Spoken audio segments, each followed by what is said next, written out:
Hi, I'm John Mark. Welcome to the Beaten Zone. This podcast is about war, not from the top down, but from the ground up. It's about unearthing personal truths of wars, its lessons, its costs, and how it shapes the lives of the people who experienced it firsthand. There are people who serve in the military. There are those who make it a career. And then there are those who dedicate their entire lives to it. Today's guest is one of the latter. Before he became a reformer, before he wrote books and spent decades fighting inside the Army's bureaucracy for change, Don Vandergriff was just a kid from East Tennessee who walked into a Marine Corps recruiting office because he believed in something bigger than himself. He didn't come for power or pedigree. He enlisted. He hustled. He found his way into Army ROTC while pulling guard duty as a tank crewman and learned early what leadership looked like at the lowest levels and what it didn't. It's important to understand Don's origin story because it shaped everything that came after. 2 years in the Marine Corps Reserves taught him discipline and humility. ROTC at the University of Tennessee taught him to be an Army officer. He led soldiers in the front lines of freedom during the Cold War and dedicated his life to training his teams to fight in Europe. But in 1990, everything changed.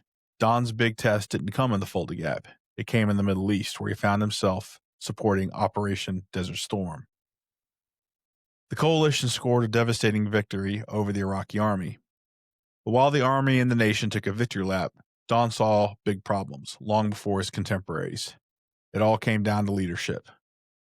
As some of the world's supposed elite thinkers extolled the end of history, the United States government thought it best to claim a peace dividend, but the army just shrank. It didn't really reform. This was a major red flag for Don, who saw a deeply flawed personnel and training system that was producing the wrong kind of leader to carry out the wars of tomorrow. So after Desert Storm, Don didn't fade quietly into the bureaucracy. He studied it, the training, the incentives, the checklists, the culture, and came to understand something most people never say out loud. The Army teaches obedience.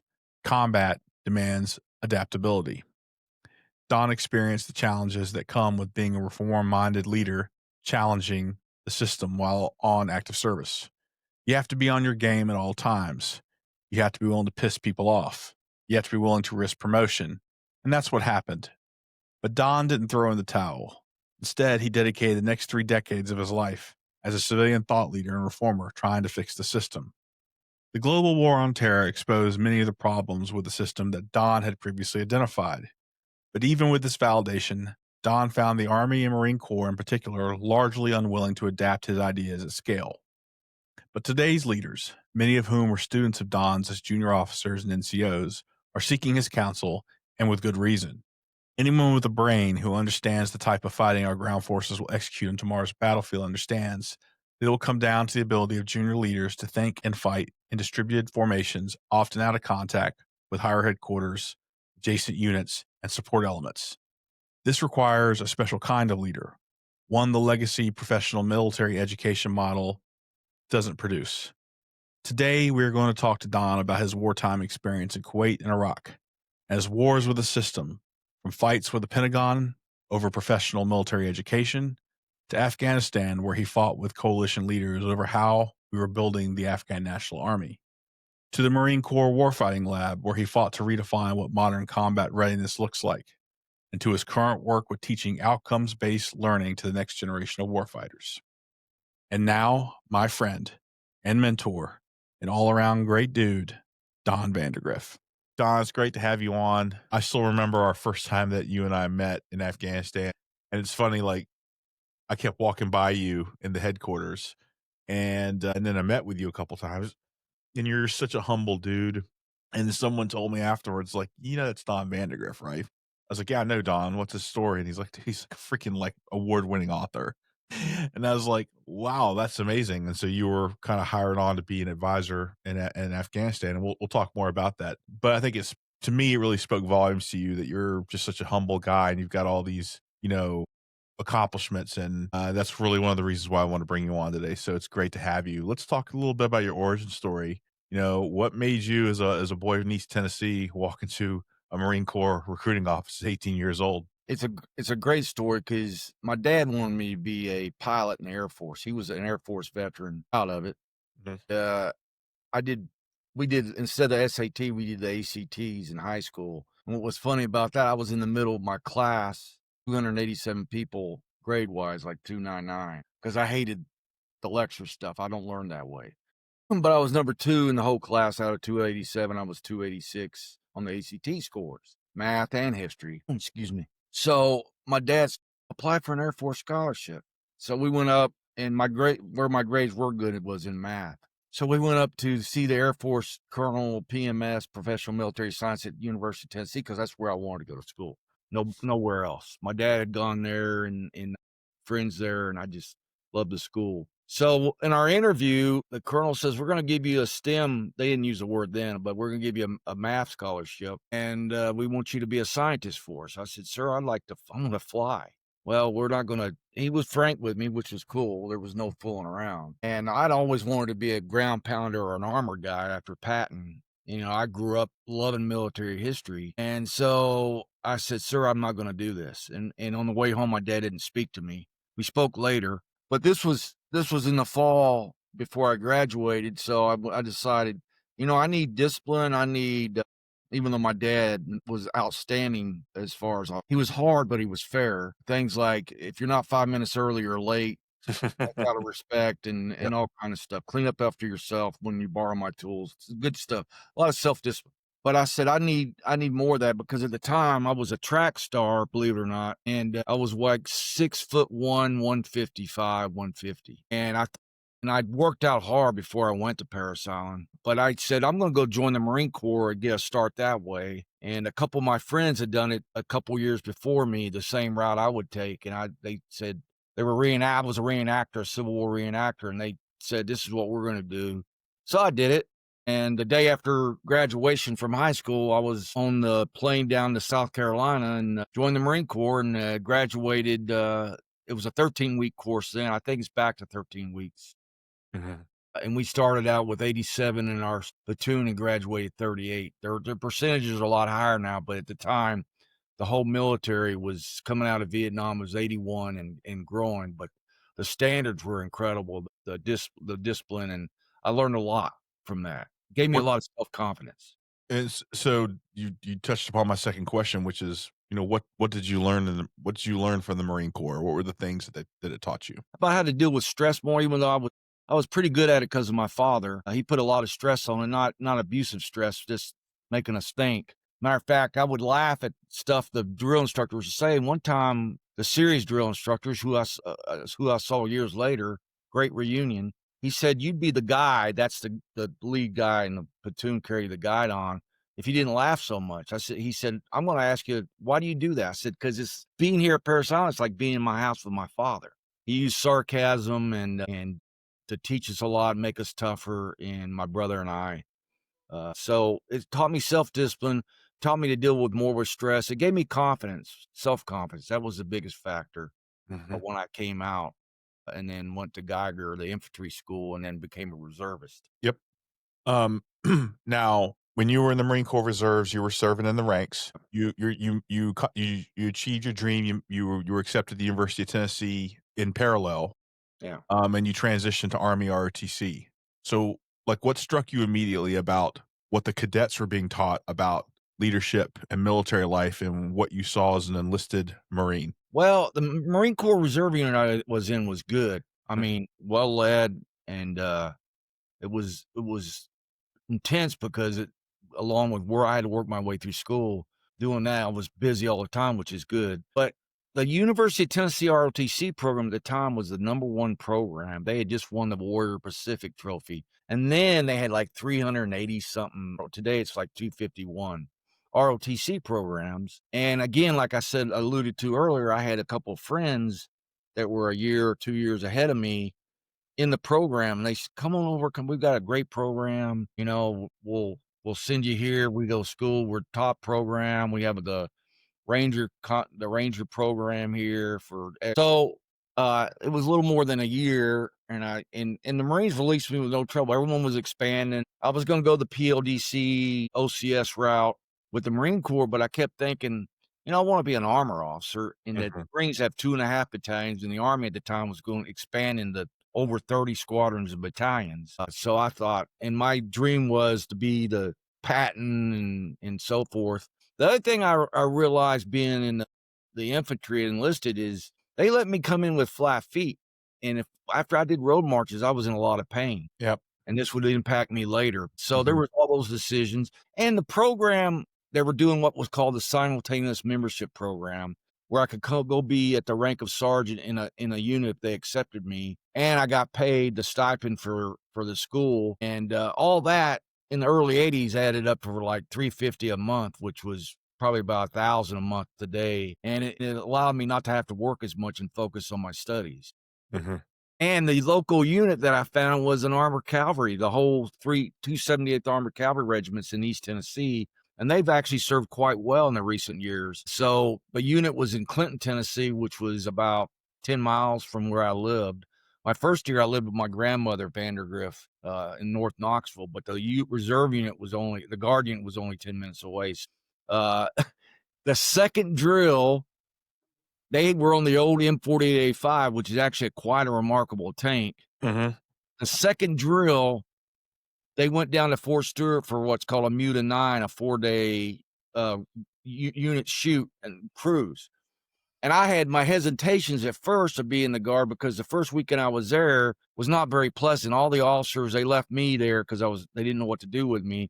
But all the officers were away from some kind of PME thing. And I was very not after being in the Marine Corps, I was not very impressed with the unit. Well, that changed. When we went down and did gunnery at Fort Stewart, they molded, and the strength of the guard, which is cohesion, the crews had been together for a while, and they just tore this, and they really took a lot of time to teach me how to gun and TC and load. I mean, I got a full up 4 days down there, and my whole attitude about the unit changed because they didn't spend a lot of time on BS, and when they had to do something, they were good at it. I've heard that about National Guard units, Don. I hear that once they get to the field, once they get in their element, that they're pretty switched on. It's really interesting to hear you say that. Yeah, my whole attitude when first guard weekend, to be honest with you, and I didn't partake in it, but they were in the back drinking beer and showing porn movies.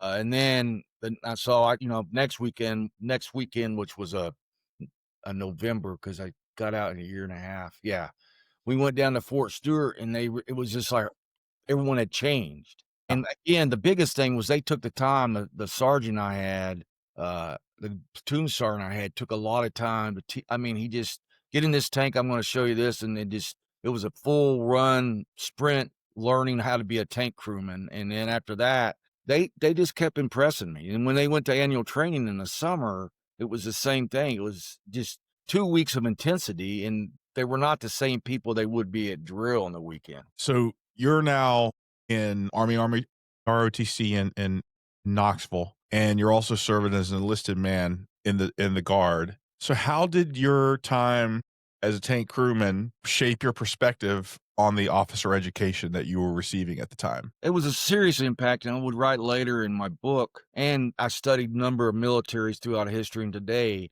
My belief was that every officer should go be at least an enlisted soldier, at least make sergeant and then become an officer. And you could still have your paths, the military academy, ROTC, or whatever, but everyone should be an NCO first, at least a sergeant, and then become an officer. The IDF does that, and some other militaries used to do that. But what was good about our program was the cadre. It's always about leadership. We had a guy named Major Stanley Pye. He's retired now, Lieutenant Colonel, Vietnam veteran. He had 2 Green Beret veterans, Sergeant Major Cassidy, and I forgot the other guy's name. He was an E7.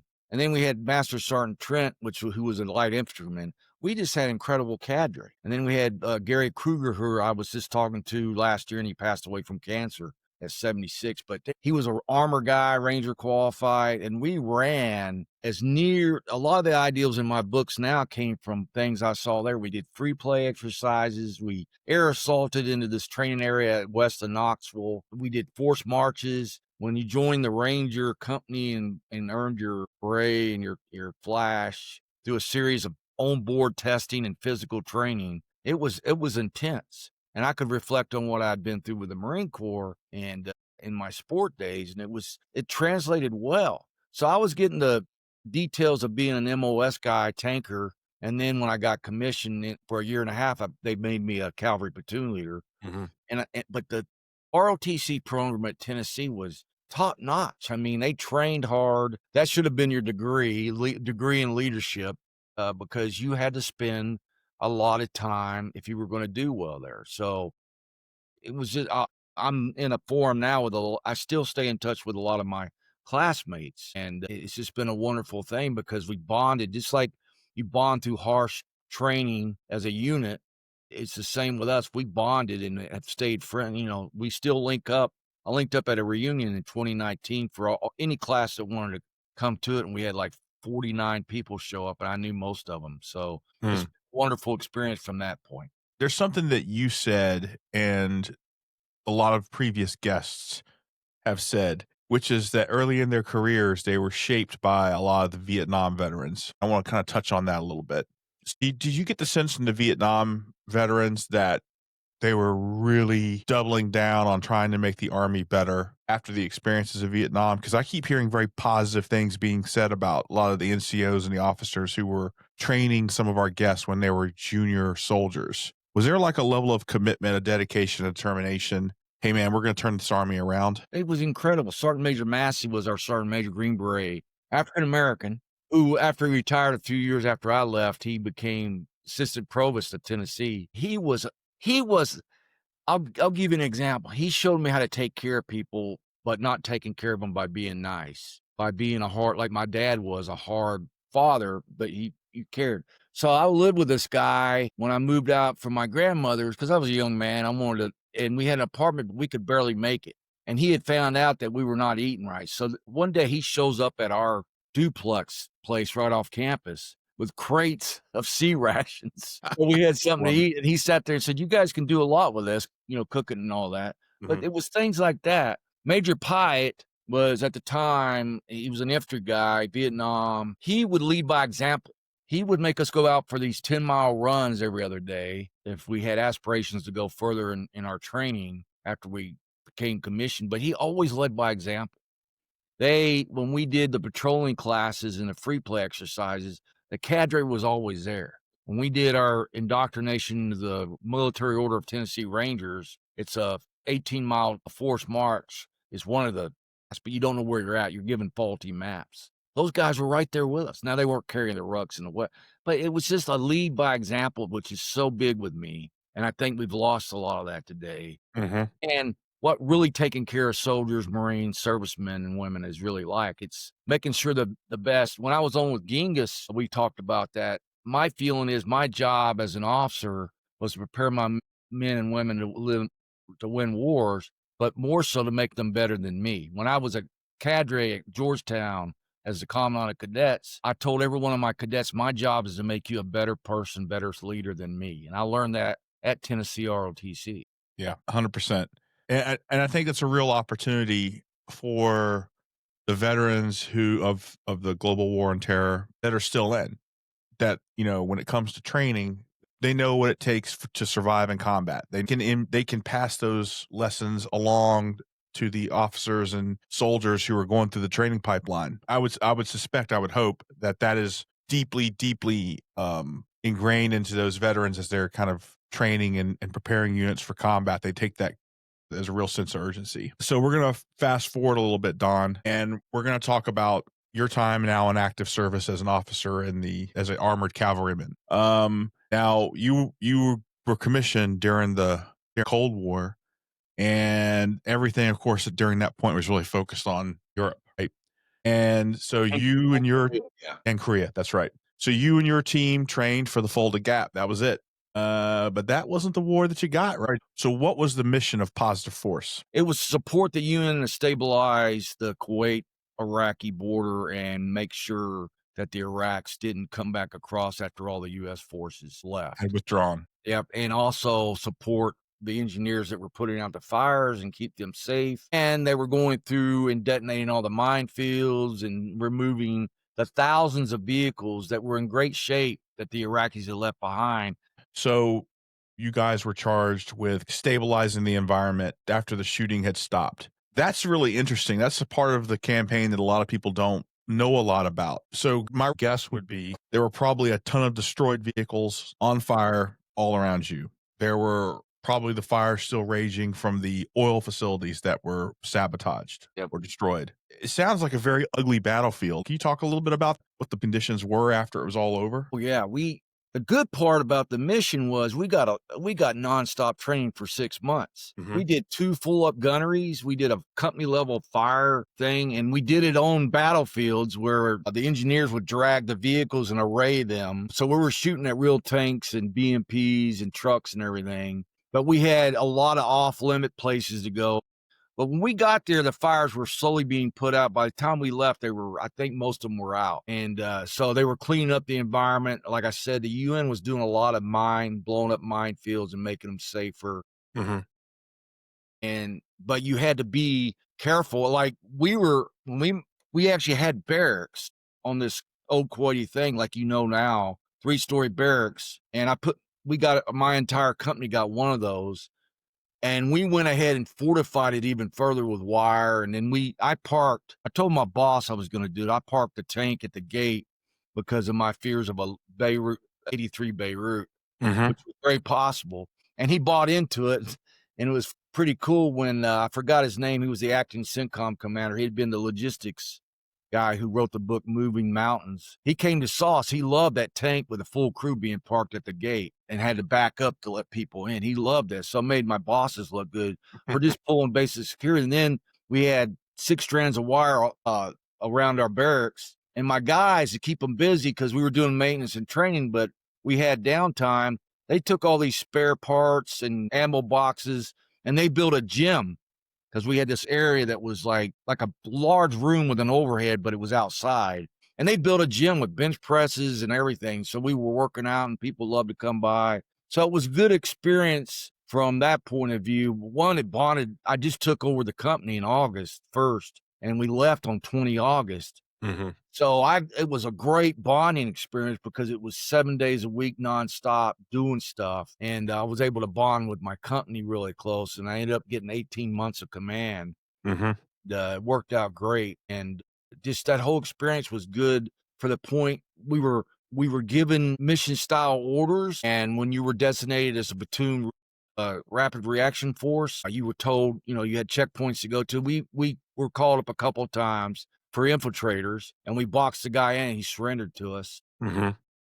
And then the other guy, I think, got shot by someone else. But yeah, there was firefights a lot coming out, and we got whoever was the reaction company got caught up a lot. And the Interesting. rest of us would be called up ready to go. Interesting. So by this point, had all the Iraqis been repatriated, or were there still some Iraqis out there on the battlefield? They were back north over the thing, but what happened was they left thousands of these fully loaded trucks with ammo and supplies, Mhm. and they would come across at night in vehicles and try to drive them back north. And if they got caught, we were called up, and we had a unique task force. We were Task Force 377 Armor from the 8th Infantry Division, reflagged the 1st Armor Division. We had 3 tank, 2 Bradley, and 2 mortar and 2 scout platoons from various. So we were a large task force that supported the UN of over 1,100 soldiers. And it was a unique experience, a really good experience. And then we had additional maintenance assets that were helping us get all the tanks to level 1, fully capable, and Bradleys and the mortar tracks and everything. What you're describing sounds actually really risky in many ways, man. I mean, you've got a battlefield that has infiltrators, you've got mines, you've got derelict, destroyed Iraqi vehicles with hot ammunition, you've got a difficult environment. Sounds like kind of duty I wouldn't want to do, man. That's tough. Was Yeah, there like, I mean, that you had to be on your toes moving from point A to point B in that kind of environment. I did, but I was surrounded by really good NCOs and officers, lieutenants. Mhm. And then we were good task force. Our battalion commander, Mike Kirby, was a mission command guy, which was great. And he had been the aide de camp to one of the chief of staffs before he took battalion command. He was very political, but he had a hands off. Most political type guys are micromanagers. He was not. So the Army came out of Desert Storm, obviously a very successful operation. And I don't know, I think it would be easy for a military organization to kind of start believing its own hype at that point, to focus in on the success, focusing on the really positive things. Did you did you see anything that was going on with the Army that really concerned you about performance and execution in Desert Storm? The I've written a lot about this, and I've been involved with reform groups that really kinda expose it. Yeah, it was an incredible victory Mhm, from the sense of casualties and what we did to the Iraqis, but the problem was we were more focused inward on control than we were on the enemy. We practically had the entire Republican Guard encircled, and we didn't know how to close an encirclement. General Franks, I've met him, he's a good man, but he, because of his experiences in the Army, he was again focused inward on making sure everyone's at the right phase line and control measures. And when they first made contact with the Republican Guard, they stopped the whole advance and brought up like 9 battalions of artillery mhm, to focus on firepower. So the focus was on firepower, and we couldn't get ourselves out of that because we were risk averse. The 24th ID could have easily circled around behind Basra, but it was stopped because why? We were afraid it was going to be isolated and counterattacked. So we were always focused inward and risk averse. I saw all that even over there because we had a higher headquarters down in Kuwait City that constantly Basra or somewhere that constantly demanded reports while we were trying to do our job. The focus was on information going up versus, leaving us alone. And that's what was good about Lieutenant Colonel Kirby. He tried to leave us alone. I mean, we had our orders and our schedule and everything. But like I said, we were largely left to accomplish those with very little guidance. But the biggest thing was constantly having to react to reports going up and down. mhm, So me and what my lieutenant, he was my XO, Derek Snyder, who's a very successful guy today, very smart guy, very good tanker. They found out that I was a hardcore guy, but I had a good sense of humor. And I learned that my other mentor was David Hackworth. So I learned that from David Hackworth. Once you crack the hardcoreness of David Hackworth, he had a good sense of humor. But so we made up this joke, and I don't know, every day a courier would go back and forth between the task force and the overall headquarters. So we slipped in, and when the guy came back, you had to wrote. We knew the guy, and we talked him into it. We slipped in this fake memorandum for records saying that they wanted all the units to measure how much feces, how much waste they were putting out, and to figure out how to do it and get a report back to them. And the task force staff fell for it. So they were giving us this thing now, and then all the company commanders and especially were going nuts. And I was laughing so hard they didn't take it well, but I said, "This is the kind of stuff we're almost having to deal with." And the colonel said, "That was pretty funny. You're right. They almost deal in that level of stupidity." mhm, But again, going back to your question, I came out of that mission confident, but then I go back to Germany and it was a big letdown, not with the training, but with the self-service of the chain of command and how they were risk averse as hell.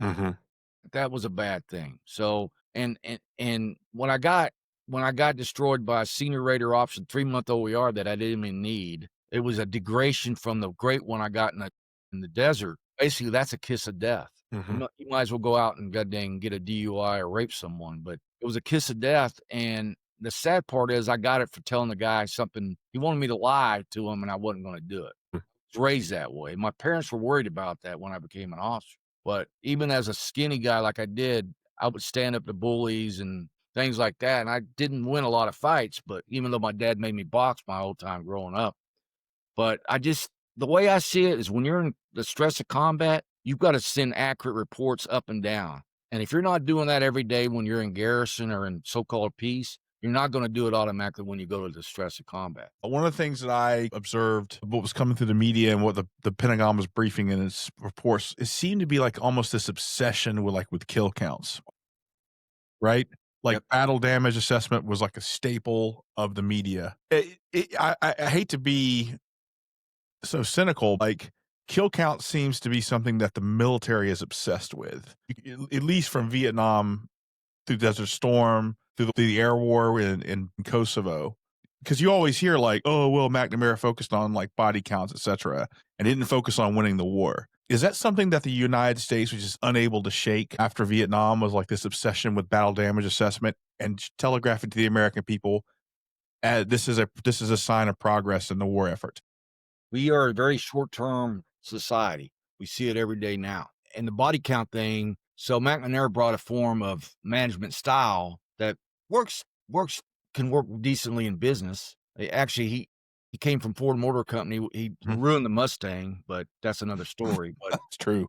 the, uh but the body count thing and then the obsession with numbers is a way to say I'm successful and avoids understanding the art of war.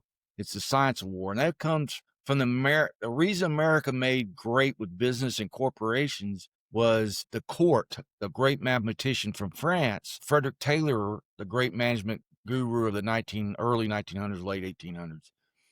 He brought that system in as a way to measure, okay? And you break everything down into the smaller parts. You see this with the MOS training and the doctrinal alignments made in the 80s, which were a big step. They were a positive step, but it avoids the art and the philosophy of war, understanding when victory is, understanding to develop people and how to determine that without looking at data charts. I mean, Schwarzkopf was the right guy at the right time, but look at his briefings. Oh, when Yeah. we receive this percentage and we get to this percentage and this percentage, there was none of this.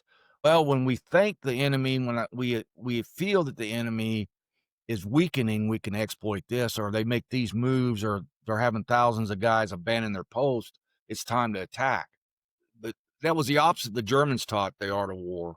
The Germans, uh, under Hitler, they went to that model, but prior to that, and in early part of World War II, they spent a lot of money and time on developing officers how to think, how to feel for the battle. Finger position, the tip of the spear from Clausewitz and from Napoleonic, the ability to feel. And the way you build that is to reputate or continually doing different scenarios. And after each scenario, you assess how you did in a group. And there's never the same one.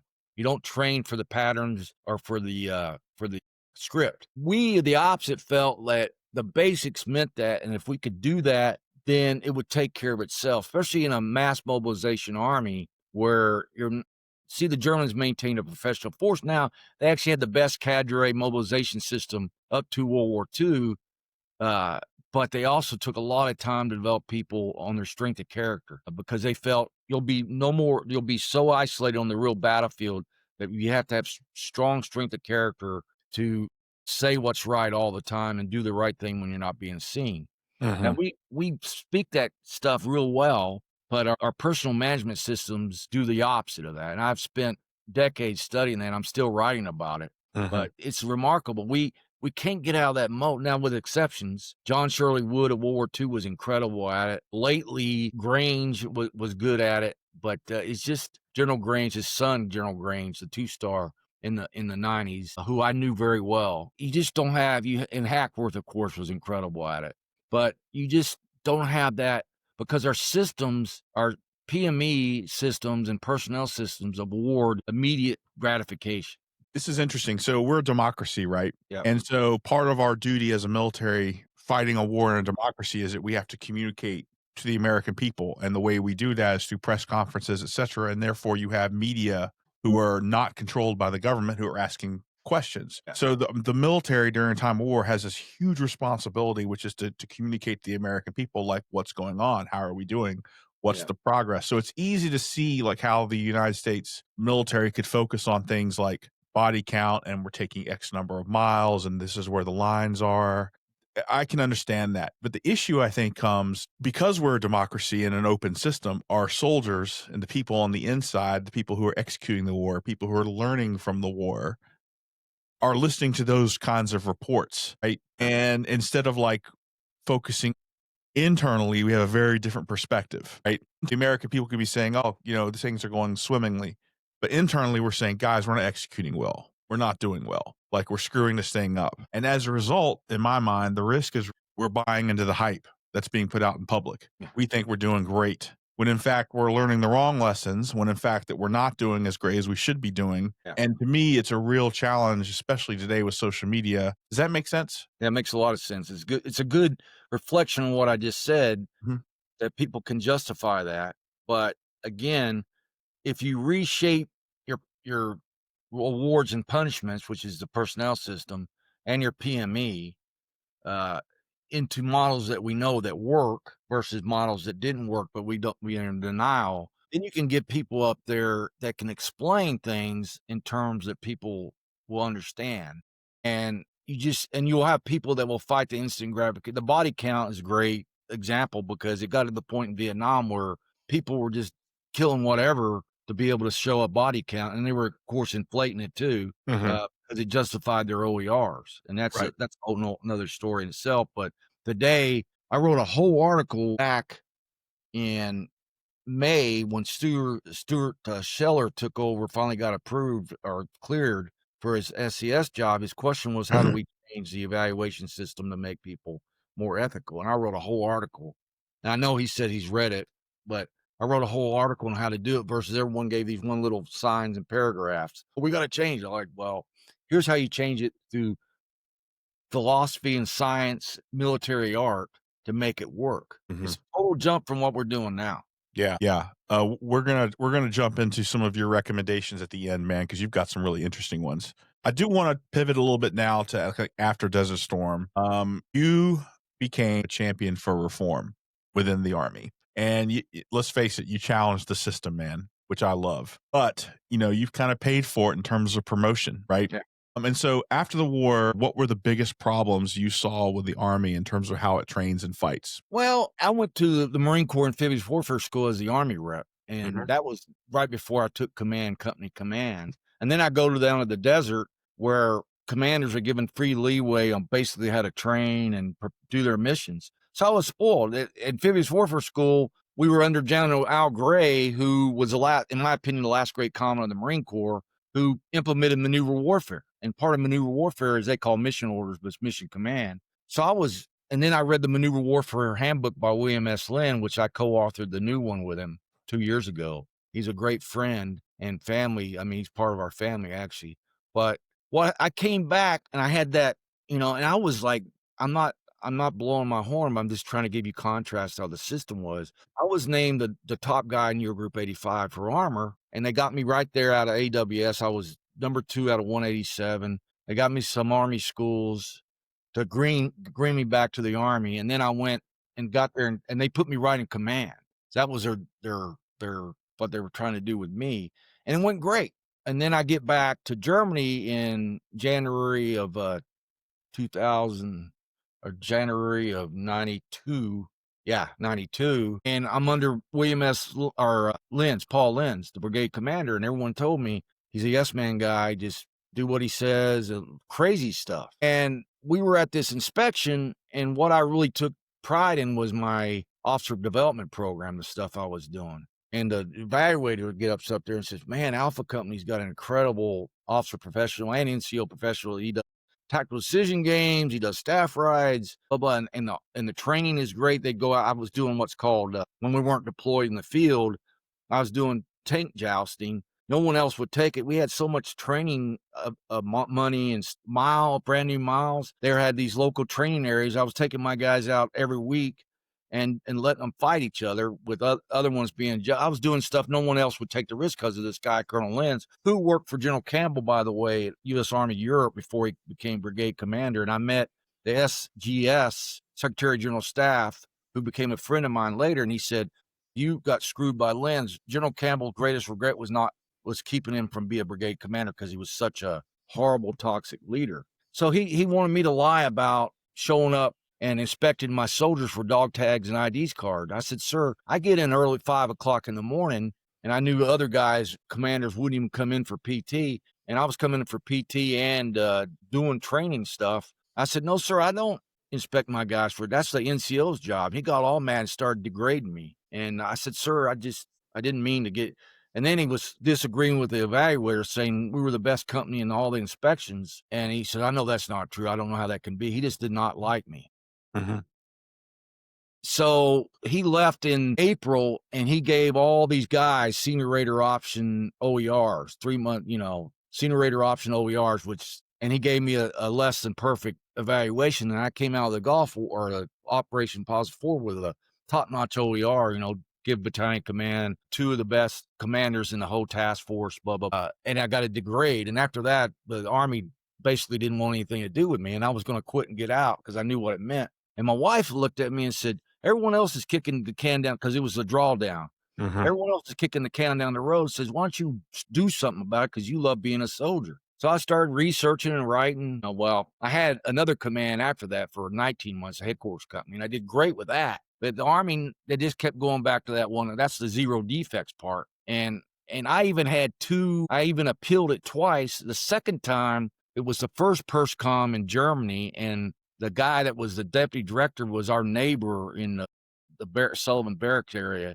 And he said, I let him look at the package. He said, this is a great, I had 9 statements from fellow officers and NCOs. This what happened to him. He says, you'll get this approved. Well, the Army Board of Corrections didn't do anything with either one.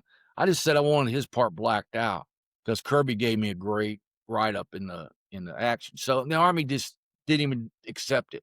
So from that point in, I was a marked man, but like my wife said, I just didn't quit.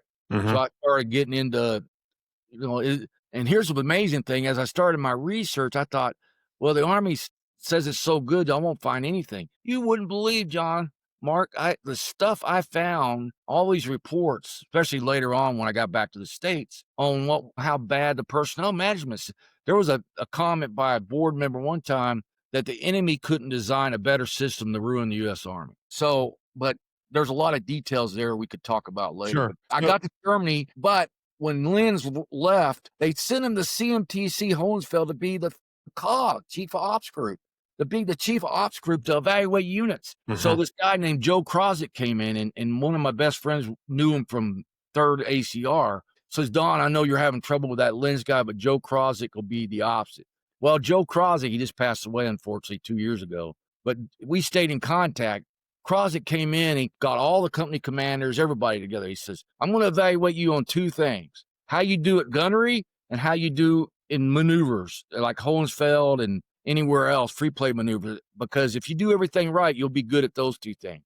I got 2 great OERs out of him. And then I got a headquarters company command OER out of him. And then the new guy came in after that, and I did great with that. I mean, it's crazy. The Army is so into zero defects. They kept going back to that one senior rater option OER. Yeah. I mean, Don, that's the thing I want people maybe who aren't as familiar with the Army OER system. Army evaluations are 1 year, right? 1 year or an option if you leave.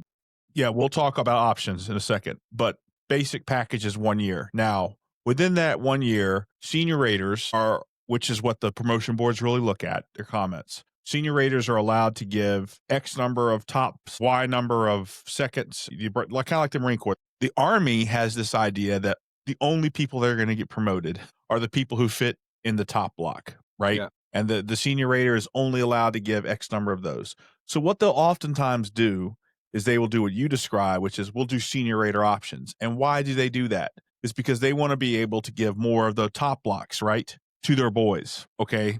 And so guys, that really screws over guys like you who maybe weren't part of the club, had good marks, but because he wants to be able to give top blocks to those to officers, he now does senior rater options to give him more silver bullets to give out.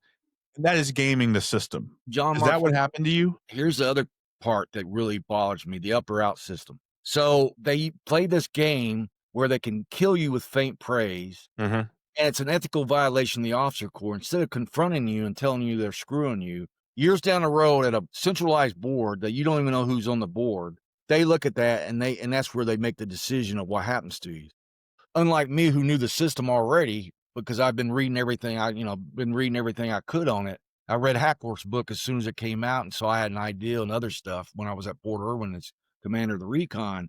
But the point is, so I don't have the moral courage to confront you and say, I don't think you're potential, but I'm going to give you something that looks good on paper, but you're a 2 block on the thing. And the other thing that they try to improve was to do that statistically where they can only give so many. Then it was horribly inflated. So most senior raters like brigade commanders and higher had horribly inflated because they wanted to give everyone a top block. Mm-hmm. And then they choose the right words in the narrative. It's a horrible system. What happened to me was I came out with you're 2 of the top commanders, good profile on the OER from the colonel, that the infantry guy that rated me. And then I get that senior rater option that goes to a 2 block and faint praise. And even after that, I got 5 more command OERs. I commanded 52 months, John Mark. Except for 3 months, they were all great. But the Army never centered on the overall. Yeah. In the German Army before World War II, before World War I, if they look for people to have something that was not perfect, because that means they stood up to someone. They look for that. If a guy came in with a perfect file, there was something wrong there. Yeah. Okay. Not our army. Okay. It's that bad today too. I mean, when I was in Afghanistan for 5.5 years and we were together about a year or 7 months, guys would talk about two things, which not everyone, but when I'm listening to the officers around me and stuff. Oh, what? I'm going to get a so and so OER, and the other thing we'll talk about was getting out of there. Was guys like you and I want to get dang, let's do the best we can for the mission now, and we'll leave when we leave. Even as a contractor, it was like that. But the system is so obsessed with gaming the system that people can learn to say the right things, but never be totally professional like what demands an NCO officer to be a great soldier. Armies like Germany and Israel, the top people went to be pilots. The second top people went to be infantry officers and cavalry officers because they realized it was tough to be a good soldier and know your job and be a good leader. So that's another thing about our society. We've always said, "Oh, the infantry are the dumbest people." Blah blah blah. I'm like, our armies didn't see it that way, and it's sad that we see it. Even my dad said, "If you're an infantry armor guy, what are you going to do with that on the outside?" But I realize it takes. I mean, even today, I study 4 to 6 hours a day just to stay relevant. It never ends. So Yeah. So you started making waves with your research, with your writing, because if you go in like to Armor Magazine, back in those days, because I did my research, Don was like one of those guys that was always writing. He was always doing articles, letters to the editor. Don was a he was always there. He was a salient part of the thought leadership of his branch at the time. So you, as a reformer, you're making a lot of waves. Now there's this guy named John Boyd, and you can tell us more about John Boyd. But what did you learn from John Boyd about making waves as a reform minded officer who is wearing the uniform, who's part of that personnel system you're talking about? so you do the right thing because there's only one. And I don't want to insult reader or your viewers that not Mhm. is. I'm the constitutional guy. I'm very religious, but as a constitution, we are allowed to go do our own thing. But the way I was brought up and the way I believe now, there's only one witness and one judge, and that's God. You if you don't say something, you're just as guilty as doing it. So, and not to make my superiors uncomfortable, but they asked me a question. I'm going to give them a straight answer, the best I know, and give them a recommendation. My dad taught me that too, and then I learned that reading. You don't go in and say it's a problem without a recommendation. So the cool thing is, Major Brewer was the editor in chief of Armor, and when he retired, he wrote an editorial, and he thanked me for my contributions. It was really cool. I got all Mhm. these notebooks back here. I got all that stuff, but I just said the military could be a lot better than it is. And it's not doing it because of egos and self-service. And I'm going to do something about it. There was an article, I forgot his name, and God forgive me because he was a great guy. He wrote about me in 97 about here's a guy that takes on the courthouse, or it was something like that. Mhm. About me fighting the system as early as 97. And I left command in 94. So I was doing it by then, and he was already writing about me. But I got to know Boyd. It was great. I took a job I didn't want to do, but it was in Alexandria, Virginia at Optech. I just got my master's degree in military history. They need a military historian to offset all the horses and engineers at Optech. And that was another whole story. I said, I'm going to move there because I want to be closer to the heartbeat. And I want to do this because I still wanted to go back to troops, but that would not be possible because the way the system was set up. Mhm. Devoted my life to starting to reform. And when I was there, I met several of John Boyd's acolytes like Chuck Spinney, Franklin Spinney, who did a lot for me. G.I. Wilson, William S. Lynn, I already knew from AWS. But I met Chet Richards. I met all those guys that are in the book about Boyd, the fighter pilot that changed the art of war. When they gave me that book to read in 99, I couldn't put it down. It was so good. And I mentioned in the conclusion as the next generation. I'm also good friends with Boyd's oldest daughter, Ellen, who looks the female version of him, and she's great. She's a great lady. She has responsibility for all the Boyd stuff, but she's awesome. I talked to her probably every 2 weeks. Great lady. We're about the same age, but Boyd, like he said, yeah, he put his family through some hard times because he would not take He only lived on his colonel's pension when he retired because he didn't want to be sucked into the system. Now, I couldn't do that. I had to take a salary because, as I've told you, Lorraine's had some health issues. She couldn't work a lot. So I was the sole breadwinner, but that still didn't impact me. Unfortunately, I made her nervous a lot of times because if I saw something unethical and immoral, I would say something about her, something that was wrong. I mean, I wasn't like a all out asshole just going in. And but you asked me, I would tell them, or I'd take the time to tell them and again, provide a solution. But Boyd taught me what Boyd really taught me. I mean, he's had brilliant strategy and the OODA loop and everything, which I've studied extensively. I got a copy down here on my wall. My workshops teach you how to use the OODA loop without using the charts through problem solving games. And people go, I get it now. Because everyone else gives you the lecture on the flow charts and stuff. Yep. And then there's a guy named Mark McGrath, who's a former Marine major. He's the expert on Boyd. We work together and he does the same thing. But what Boyd really taught me was about character, about doing the right thing. And the right thing is because in the long run, that's what counts. And that's what he taught me. Yeah, he was brilliant at all these studies and their energy theories and everything. And I've read all the books and talked to the guys, but it was really about doing the right thing. That's what counts. You'll get an award somewhere down the line, but at the moment you got to do the right thing. You'll find a way to get through it. You were one of the guys that got me interested in Boyd. I read his book, and one of the things that jumped off the page at me is that he pissed off a lot of people. He was unpopular. Why is it that guys like John Boyd rub people the wrong way in the military? Because it goes back to what we talked about before. When you're analytical, when you supersede the real definition of professional, which is constant, it's moral courage and constant study and implementing the right ideals. And when you make a mistake, you can explain it. Boyd came up in a system where in Vietnam and post-Vietnam, zero defects, another McNamara thing, never went away. Mhm. Just look at how the OER system was. So, and Boyd, just like me, respects a two-way street. I'll respect your rank, but don't talk down to me because you assume that I retired as a major. I just had that talk the other day with a colonel. I was like, what do you know about this? And then one of my friends, a retired Marine Corps, sent him this stuff, said, well, now say something about this guy. Mhm. Because it's not about rank, it's about competence, okay? Because we're a rank obsessed, resume obsessed society. And you don't know how many times I've been called, okay, colonel or doctor or whatever. And I'm like, dude, this is who I am. Okay. I chose the route I did after I knew I wasn't going back. I tried to go back to troops. And I actually got fortunate the way it happened for me to be an S3 and get the Hero of the Rotation Award at Fort Irwin. But I made a commitment that I'll find a way to survive, find a way to take care of my family, but I'm going to do the right thing. Mhm. And that's what I learned from Boyd. Okay. And I'm glad of that because I can live with myself. So because he didn't look at rank, he didn't bow down to rank like most people do, like he got in the face of this general and with a cigar almost burned a hole in his tie. Okay. Because Boyd, once you broke that trust with him, then you can't hide behind your rank.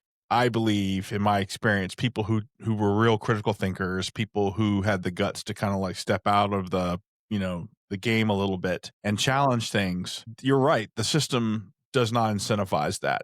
You mentioned up and out, meaning that if in the Army, if you're not getting promoted after a certain time, they're going to give you the boot rather than trying to find a pathway where someone with your intellect, your skill sets can continue to serve effectively. In my mind, that is very risky. You're letting good talent go out the door. I know that you and Genghis have both talked about the 3-tiered kind of system where there are some guys that are just really good commanders because they're wired that way. Then you've got guys who are really good staff officers, and staff officership is extremely important. I get a little offended when people down staff officership, right? Because they say, oh, he's staff material. Well, no, staff officership is actually really important. It is. Yeah. And so the OER system, though, seems to really, it's, as you said, it's that Paler stuff, right? It's how you're able to make officer promotion industrialized for a large organization when it should really be about how do you take your talent that meets standards and you find the best place to put them so they can have the best outcome for the Army or for the Marine Corps rather than let's just get this guy out of here. And so with that in mind, in my opinion, there are great places for very reform-minded people to be able to work and have great impact, right? But for me, where I break down completely with the Army is no, people who are constantly challenging the way that we're doing things, the people that are constantly looking at better ways to do things to advance our training, to advance our outcomes, shouldn't be in doctrine. Those people should actually be with troops, right? And that is where I think the Army gets it really, really wrong. It's like, you don't put your creative thinkers in the Pentagon or in Leavenworth. No, you put them with troops because that's where you win wars. Yeah. But the Army doesn't do that. The Army has a tendency to put, and I hate to sound offensive, but to put people who are more lock, stock, and barrel with what the institution wants. No, it is. It's the whole system's designed that way. I mean, there's Genghis Khan, who you and I had the honor to, and I can call him, we call each other friends now because we talk a lot. But Genghis Khan is the most successful battalion commander in Afghanistan, in my opinion.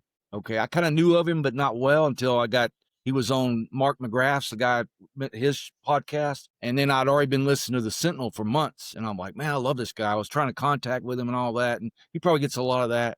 And then Mark McGrath and Ponch Rivera, who's an F-14 pilot, and Mark was a former artillery officer in the Marine Corps, had him on their podcast. And they're both good friends of mine. So they said, look, this dude has been bugging you. He's a good, and so we hooked up and started talking a lot. But here's a good example. He was, in my opinion, one of the most successful battalion commanders, knew how to fight fourth generation warfare in Afghanistan.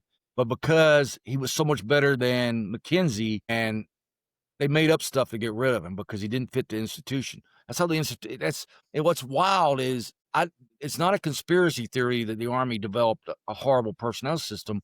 It was based on their experiences for mobilization for World War I and World War II, and the Americanism of in 1946, they had the Doolittle Board, and the Doolittle Board spoke out against developing a Prussian militarism. Okay, and they'd already tried Upper Out once in 1916-17. The Navy did, and it didn't work because to make Upper Out work, you have to have a top heavy officer corps. Okay, or it just doesn't work.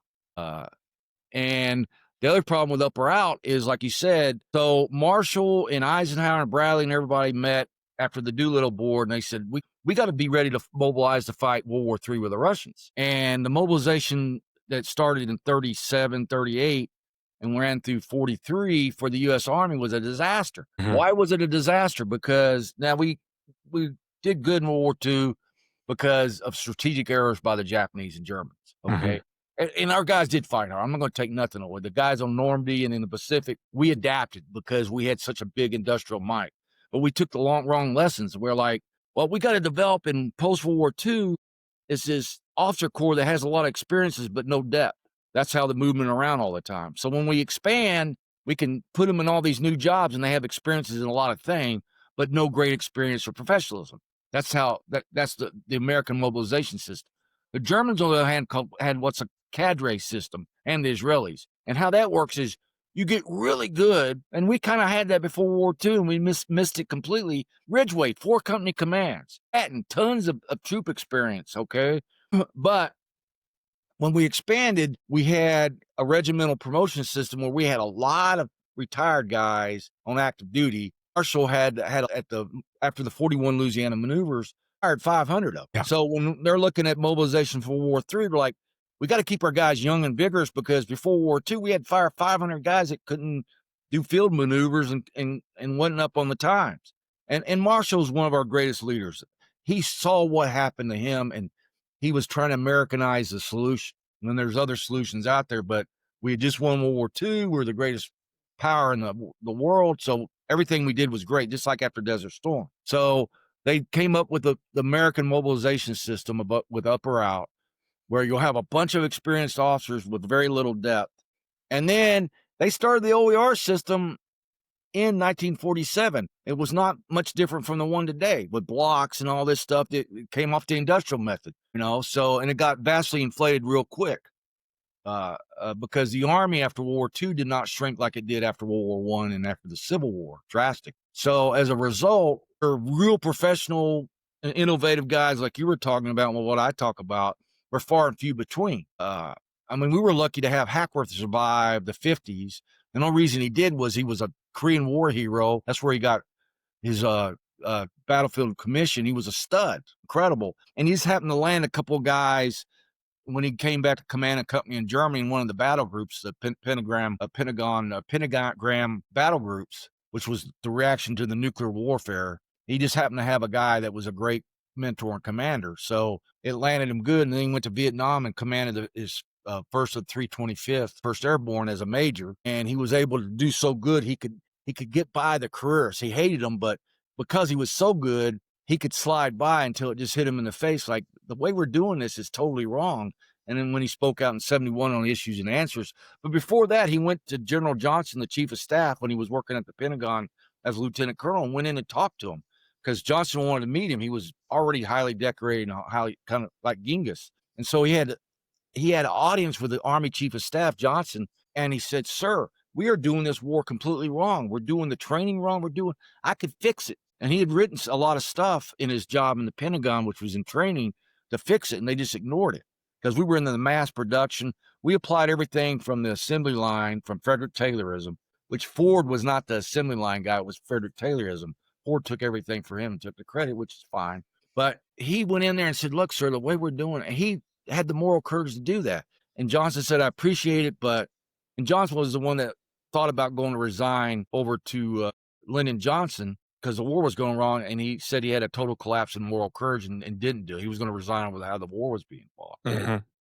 Jacob W.K. Johnson. So he let Hackworth come in for an hour and talk to him and said, "This is what we got to do, sir. We're just doing this wrong. We're going to lose." And they didn't do anything about it because the system was so set in stone. Mm-hmm. Yeah. I get worked up about that because it's just amazing how 95% of everyone's caught up in the system because it's self-promoting and they learn how to game it. But in the end, it doesn't create, I mean, with all the money we spend and all the things we know, that's the crime. We know how to do it better, and we're not doing it better. Towards the end of your career, and even as a current reformer, is there a moment when a senior leader just flat out told you, "Hey, Don, stop making waves"? Yeah, I got threats a lot from colonels, and I never had a general. Well, I did have what's his name, the guy that was in New Orleans when the bad hurricane in 2005 Henri. hit. Yeah, Henri looked at me and said, because I went down to Fort Hood to test one of the big simulators where they put everybody in the fake vehicles. It's a great system. And I told Henri, who was overseeing it, I said, "You guys are doing this all wrong. Everything was scripted and rehearsed." And I'm like, "You got this great system where battalion on battalion can take. It should be free play. And this is why." "Well, you're only a major and you're the guy that's making those waves." And I said, "Sir, all due respect, you asked me a question. I'm telling you, we're spending all this money on this system. It's a great system, and we're not using it to its full potential." And he didn't want nothing to do with it. But mainly, I've had audiences with a lot of general officers. All have been courteous. I forgot his name. Anyway, he was a G1 in the Army, and we argued for 3 hours about, and I finally convinced him that the Army is based on the mobilization system and on the Frederick Taylor system. We went back and forth. That was cool. That was the kind of thing we need to have, a debate, about how to do it. And he's been good to me since then. And lined me up with my knee doctor because it was his knee doctor, Dr. Thies, who's one of the best ortho surgeons in the country. It was his knee surgery. And he called me to say, "Don, you need to get this guy." That was cool of him. Reimer, I saw Reimer for 2 hours. I saw General, what's his name that's always on, King, for 2 hours in his office. Briefed him. He wanted me to go. Now, here's what's funny, Mark. He wanted me to go brief all these people. I was at Georgetown ROTC. I just had my right foot totally rebuilt, collapsed arch. I was unable to drive because without on your right foot, you can't drive. And it was in a cast for months. And then I was in a wheelchair. He wanted me to go do all this stuff. And this was in June or July after I appeared in Washington Post. And I said, "Yeah, I was happy. I'll go, sir, I'll brief all these people, Haas people, senators, generals." The problem was my wife had to drive me everywhere. She's still bitter about that. Did he pick up the pen and says, "Well, we'll give you a van driver"? And no, I had to, he sent the invitations. I had open door to all these people, but my wife had me to drive me around. You think, okay, I briefed this guy, the acting chief of staff, for 2 hours on my proposals on path to victory. And he was very happy with it. And then I came out in the cover Army Times right after that. And and Sean Naylor, who wrote the article, he called me and said, "How'd it go with General Keane?" I said, "How'd you know I was in there with General Keane?" He said, "Well, I look at his schedule and said he blocked 2 hours. That was incredible." I said, "Sean, I'll tell you it went great." That's all I did. Well, Sean had heard my earlier briefings at different places. So he wrote the article as I told him everything we talked about. And Keane had his chief of staff call me and chew me out for letting out what he had told me. And I said, I didn't tell him but nothing but this. And Sean, to his credit, called Keen and said, look, Don didn't tell me anything other than it went well. Keen never apologized to me. And I saw him later at a conference. He said, oh, you're still with us? I said, yes, sir, I'm never quitting. But you see the paradigm I was in, it was like, I'm getting in, especially after Secretary of Army Tom White, I get this call from this reporter. He says, I was just at the journalist roundtable with Secretary White. He held up your book, Path to Victory. He said, this is the future blueprint in the Army. What are you going to think? You were like, I'm making progress. I'll do whatever it takes. And it was very strained on my marriage because she hardly ever saw me because I was always researching. And then I had to drive to Georgetown. I wasn't going to quit in the program there. The cadets were important. And we took the program from 249 to number 1 in 3 years using my methods. And that got reported too. And I was instructor of the year twice, and it still didn't impact anything. I'm not bitter about it. I keep proving the system's wrong, and that's where I'm thankful for it. Don, I want to try to crystallize this for people. So you got this situation where your ideas are actually being held up. Highest level, you got briefings, you're talking to people. You look at this and you're saying, okay, all these things are happening. And at some point, the institution's going to be like, let's grab this guy. Let's put him. My wife kept thinking, let's put him in a position where he can actually help us move the needle. But what you kept telling me when you and I were talking was that the Pentagon never brought you in. Well, they brought me in on a kind of way. It was funny. They did this task force off my work in 2003. I was invited to come over and attend, but it was on my time. They never made me part. And the task force in PERSCOM that study all my stuff was all made up of fast trackers. Yeah, but that's the point I'm making, Don. That they didn't put you as a GS-15 or an SCS, or just with responsibility, with formal authority to be able to move things. They weren't hiring you for that. They were asking you to come in and show your book and do some talking. But when the metal meets the meat, actually to get shit done, excuse my language, you weren't being given those opportunities. And it was always on my time, so it made my work days were anywhere from 12 to 16 hours a day. And, right. It was self-inflicted, but I wasn't going to quit. 6 days a week. And like I said, it strained my marriage, but my wife has stuck with me, and I've stuck with her, which says a lot about our marriage. It put her through hell. It really did. And we had stepsons that I couldn't be with that had issues. And but I'm not bitter about it. What it made, like you said, I would find time to go over to see these people and brief them. And they a lot of them were courteous and say, oh, we'll show you this. But let me tell you one of the funniest stories. In 2004, Hackworth wrote an article in the Tampa. I sent you a copy of the letter to Schoolmaker when Schoolmaker was the chief of staff after, what was his name? Anyway, because I've met him.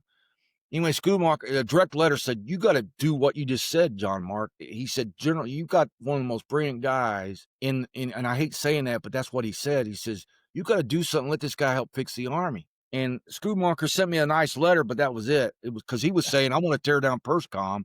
But here's what happened. Do it. G1, I got a call right after that they were going to pull me out of Georgetown and make me be the manager of guys going to Saudi Arabia for my last year before I retired. And so I already had a office call for the G1. The guy who fought the 2002 battle in Afghanistan, he was the 10th Division commander. Actually, a very nice guy. They always, when I went to go to see generals, they would always say, what can we do for you? I said, sir, just listen to me. I don't want anything. I never said, that wasn't about that. Well, this guy said, he's a G1 in the Army. I said, sir, did you read that article to General Schoolmaker by Hackworth? Says, I did. I said, sir, I had nothing to do with that. I even told Hackworth, if you do this, it's going to get me in trouble. He called me names and we were on the phone. I laughed. But long story short is because of that letter, they thought I was behind it. So they were going to punish me somehow. I said, sir, I want to retire out of Georgetown. I've got a lot of connections there. I got friends there. It means a lot to me and the cadets and I, and this is what they did to me. He says, and we had a 2 hours talk about my stuff. And then when I left, says, I'll take care of it.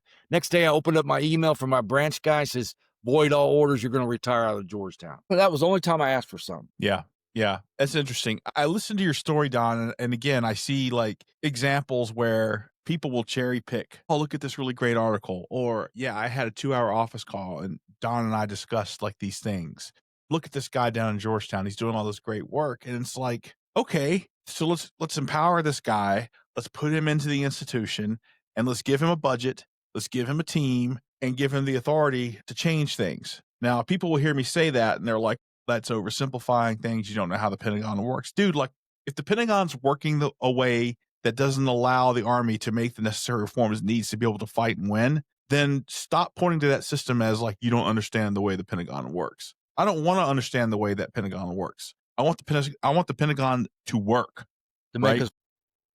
us war winners. Right, That's what the job is, to win wars and understand how to fight right. future wars and win wars. It's just unconscionable to me that we have a guy like you who hasn't been hired full time as a civilian. And then even easier in the military, you're actually posted there. 4-star generals, 3-star generals have enormous power. I find it unconscionable that they didn't take a guy like you and put you in a position where you could actually implement and carry out these changes. Well, you don't. The surprising thing is, now I got to be upfront with you. I told the staffs of Pete Hegseth and Stuart Scheller that I didn't want to. I just want to help. I've done all the academic hard work. I'll help you in any way. One, I have PTSD. I'm going through counseling because of the betrayal that happened to me with the Marine Corps. That's another whole story, where I was told by General Mullins, go out and implement your old outcomes-based learning ideals. And then I was backstabbed badly by the GS community. That caused a final breakdown after years of betrayal. But I'm good now by the grace of God. But I told those guys, I just want to help. You know, I'm being taken care of by my country now. I love my country.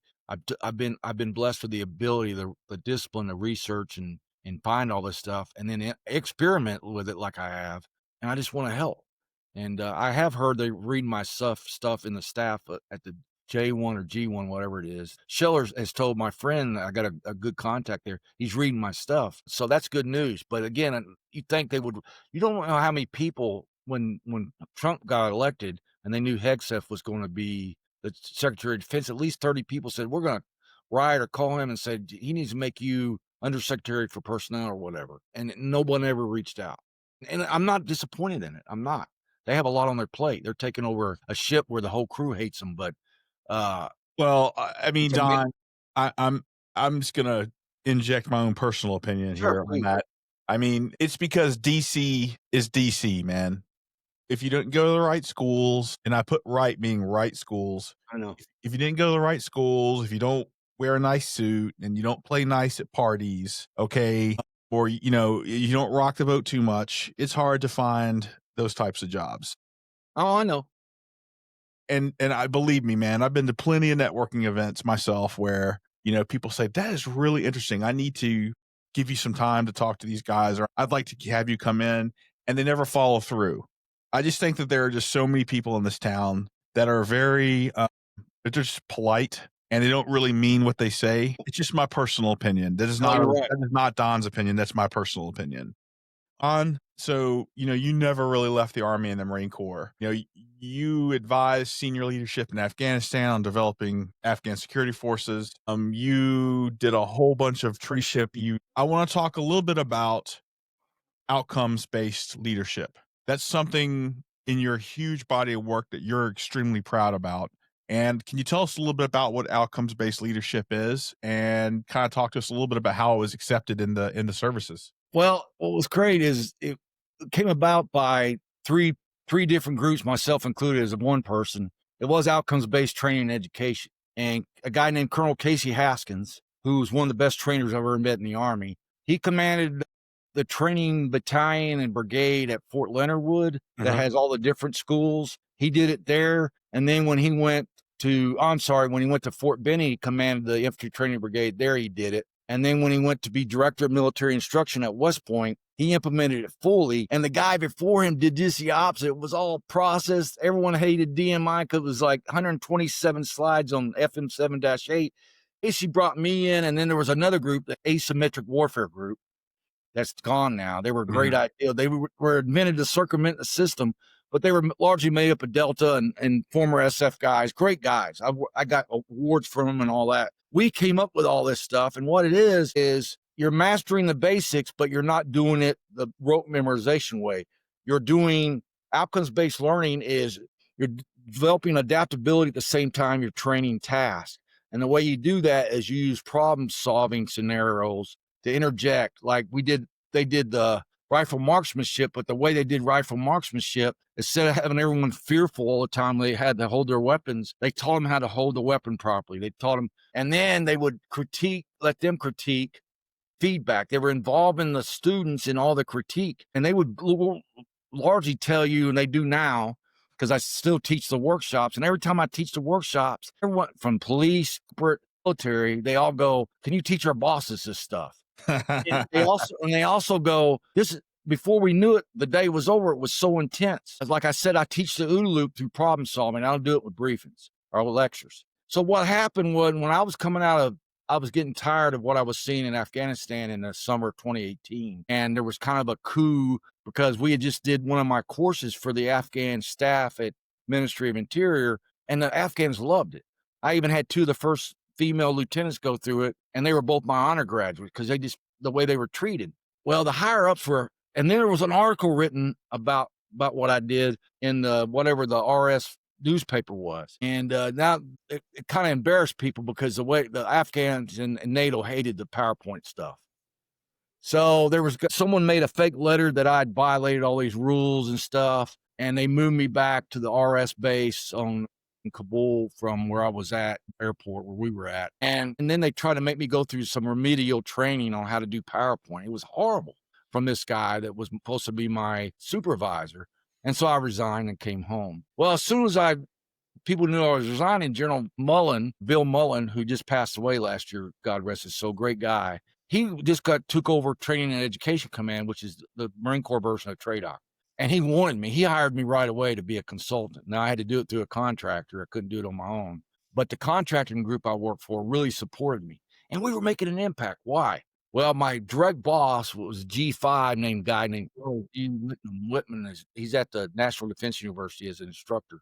And he commanded the Bridgeport Mountain Warfare School for 2 years. He loved my stuff. And they both gave me mission orders.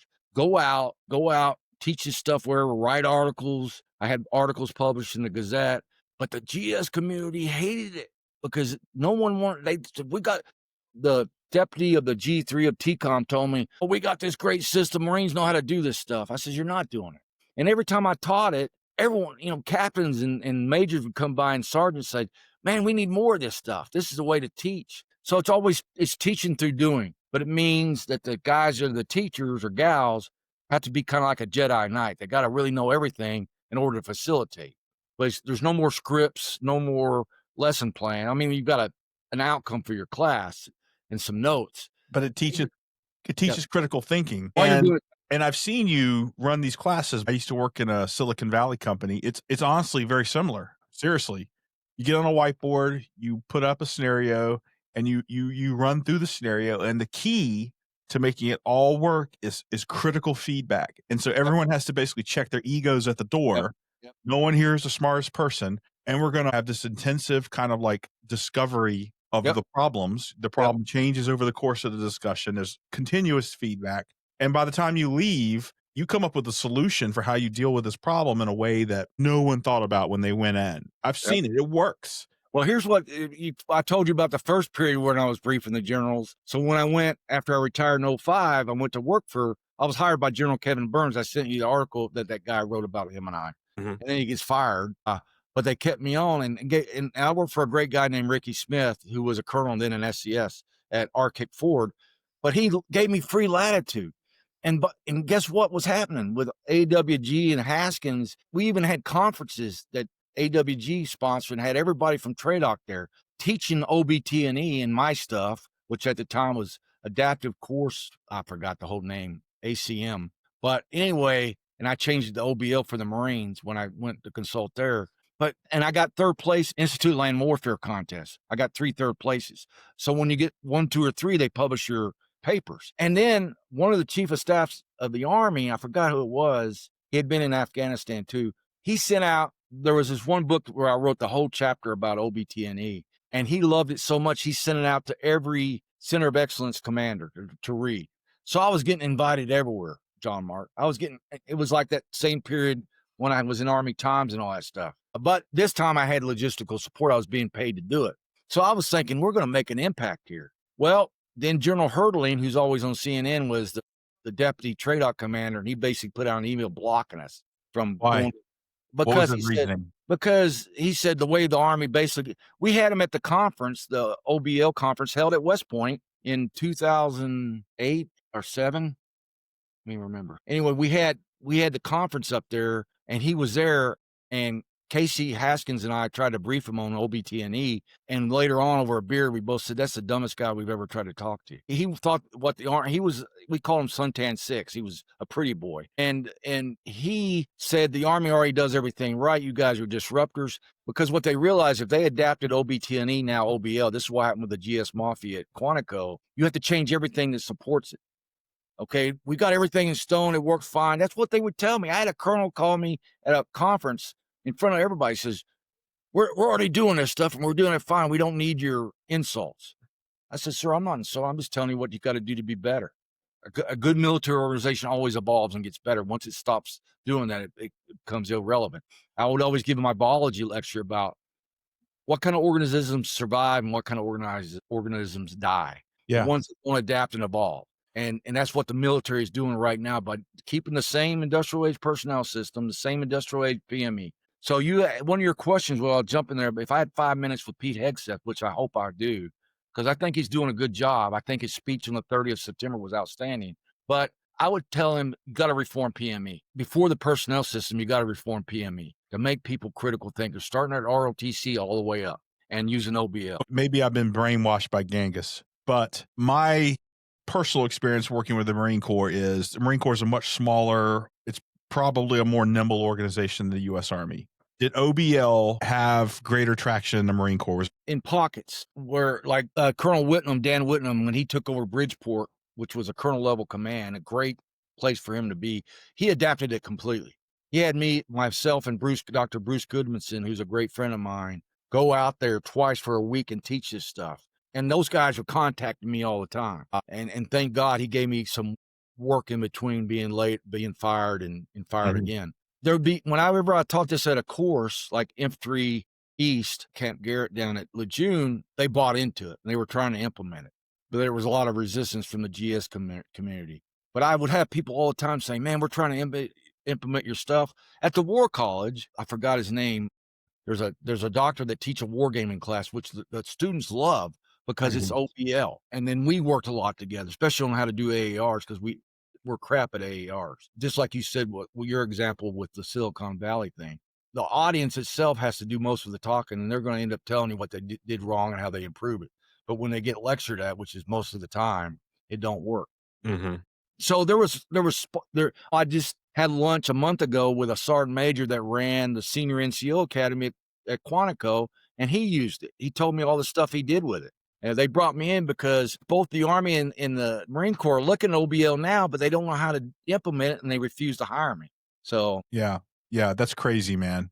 I mean, again, you have all these people in the organization say this stuff is working, and there's something out there that's resisting adoption of these techniques. I mean, when I went to the War College, the Army War College, I was disappointed, man. We did not have, first off, I asked a question in class, how come we're not including John Boyd as one of our theorists? And I got people are like, oh, he's really interesting. They never really answered the question. And the second was, I did 0 big war games. Like, that's how you develop like operational plans, is through just very intensive war games. It was a lot of lectures. It was a lot of that sort of thing, but and the Marine Corps War College, the most popular class though was a wargaming class. Right. But it shouldn't even be an elective, man. It should be like part of your core experience. So you're going to like this. So Lorraine's been on to me for 10 years about writing fiction. She said, this is my wife speaking. She says, you won academic awards for your nonfiction books, but it's boring. Okay. But I took a couple of fiction writing classes over the winter online, and then I took an AI class with Grammarly. Paid for is better. And then I just kept practice writing and getting critiqued and taking good advice from people. But my books take my ideals and put them in stories. So I've already got 4 books written. The first one's getting ready to be published in December. That they're going to be short, about 150 pages, so people want to read them. But anyway, they take my work and put them into stories. And I have a course. I have a course that switches to OBL and what it would look like. The future of warfare well, let's just say it's going to be in the Indo-Pacific. Distributed units, very small distributed units, led by junior officers, in many cases, led by NCOs. They're going to be out of contact with their higher headquarters. They're going to have to learn how to survive probably for days, maybe even who knows, at a period of time out of contact with their flank units, higher headquarters, because they're just going to be so widely distributed. They're going to be operating in a very opposed environment.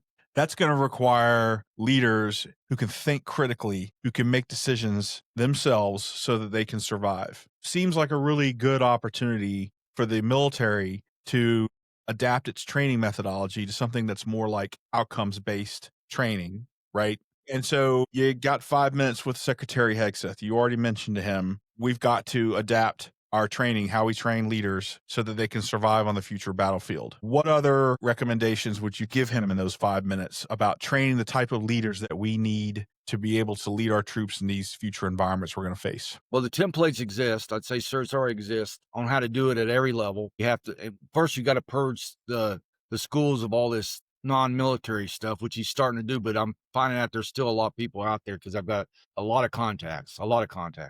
Excuse me. But you gotta bring in people that are like Genghis and myself to teach. And there's a few of us out there. There's some great guys and gals. There's a lieutenant colonel that she just got out of the Army military academy. Her and her husband are going out to start their own business. She'd be one. She's an OBL person. So regardless, there's a list of people I know we could bring in.